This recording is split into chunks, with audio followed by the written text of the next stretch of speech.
मेरे शरीर पर तरह तरह के स्वादिष्ट व्यंजन सजे हुए हैं। जैसे ही कोई खूबसूरत लड़की मेरा खाना खा लेती है, उसकी काया तुरंत ही आकर्षक हो जाती है। इसलिए मेरे खाने की कीमत बहुत ज्यादा है। पास खड़ी नौकरानी ने जब मेरे खाने का इतना चमत्कारी असर देखा, तो वह अपने साथ खड़े बूढ़े आदमी से जिद करने लगी कि वह भी यह खाना खाए। नौकरानी के नखरे, बूढ़े आदमी ने उसे एक सोने की ईंट दी।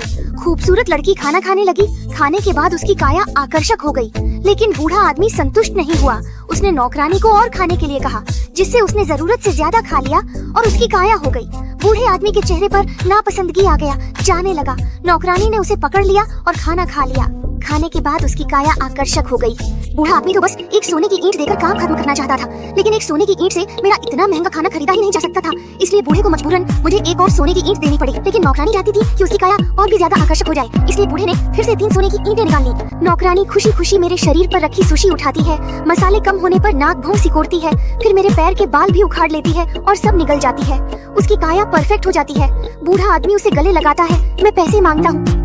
बूढ़े ने मुझे 3 सोने की ईंटें दी। नौकरानी ने प्यार पाने के लिए एक हार दिया। फिर उसने मेरा खाना खाया और तुरंत गर्भवती हो गई। अमीर आदमी को बच्चा मिला, वह खुश हुआ। मैंने इतनी मदद की, एक हार काफी नहीं है। लेकिन अब बूढ़े के पास पैसे नहीं बचे थे, इसलिए नौकरानी ने उसकी सारी सोने चांदी की ज्वेलरी मुझे दे दी। जब वे दोनों पूरी तरह कंगाल हो गए और उन्हें आलिशान घर से बाहर निकाल दिया गया। नौकरानी सदमे को सहन नहीं कर पाई और समय से पहले ही बच्चे को जन्म दे दिया।